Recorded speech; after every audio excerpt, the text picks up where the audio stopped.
Ayan, assalamualaikum warahmatullahi wabarakatuh. Ako pala si Co-Honor Mimi, ang co-honor dito sa OFW Kulitan, ang asawa ni Honor J. Tubiso.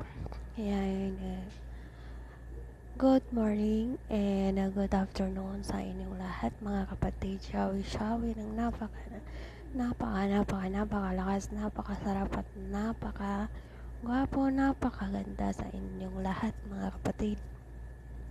Shawi-shawi din pala sa second honor ng OFW Kulitan, Honor Miss Bisaya.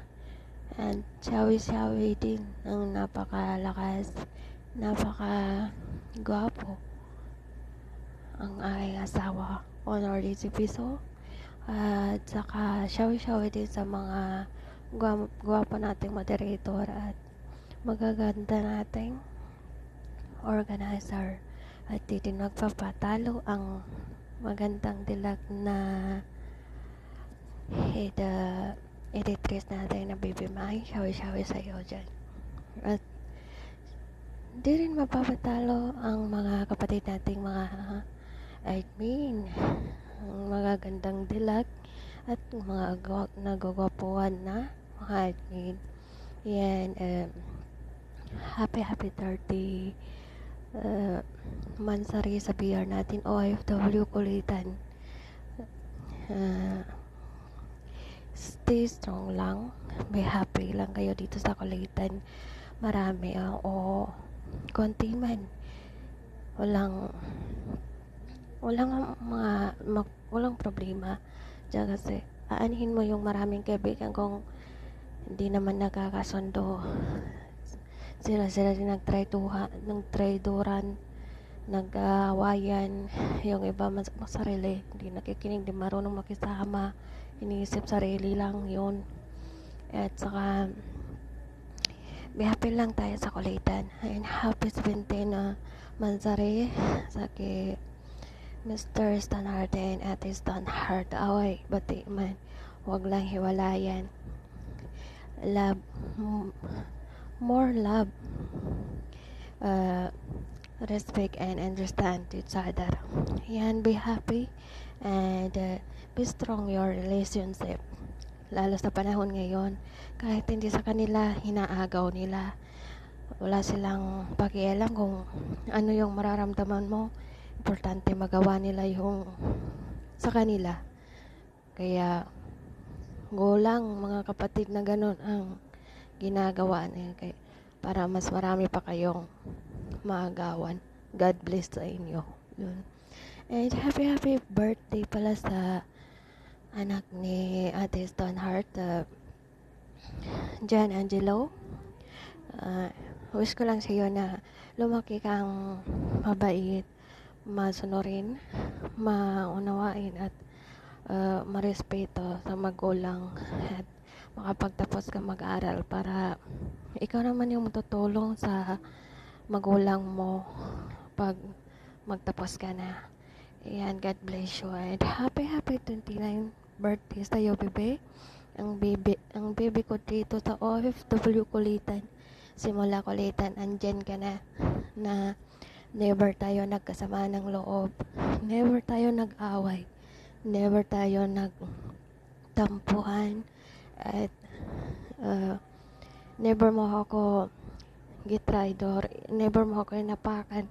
Kaya maraming salamat sa iyo, bebe, sa respeto, tunay na kapatid, tunay na kaibigan. Maraming salamat. And yan, tuwing malapit na yung birthday mo, may mga pagsubok na dumating, na mga mabibigat na pagsubok, pero hindi ka sumuko. Pinaglaban mo talaga, kaya believe ako sa iyo, and God give you more strength and more strong yun. Love and care, and marunong makisama yan. More respect. Lalo, thank you so much. Lalo sa akin, Kiridzi, sa aming relasyon, respeto mo kami. I believe ako sa'yo. Love you so much, baby. Nang napaka higpit. And happy birthday to myself. And kahit tingin ng iba sa akin ay masamang ugali ko, yun, uh, okay lang. Kasi naintindihan ko naman yun. Hindi ako basta-basta makiaway, magalit sa tao kung wala silang ginagawa sa akin. Respeto ako ng tao, respeto ko sila. Depende sa pag-respeto nila sa akin. Nakadepende yun sa kanila. Kung marunong sila makisama, marunong sila magrespeto, marunong sila mag-isip so kung sino yung kaibigan, sino yung inapakan, ganon din ako. Kaya it's okay kung ako ang inisip yung mali, ako ang pangit ang ugali, kung ako ang malandi, okay lang. Pero yung sa inyo, ipagpatuloy niyo yun. Ay, bigyan pa kayo ni God ng mahabang buhay para mas marami pa yung magawa niyo ng ganyan na ginawa niyo sa akin, di ba? Sarili niyo lang yung isip niyo. Kaya go lang and God bless sa inyo. Ingatan niyo lang. Iyan lang mga kapatid. Bye-bye and I love you all. I love you all na happy 30 Mansari sa OFW Kulitan. I love you so much, T.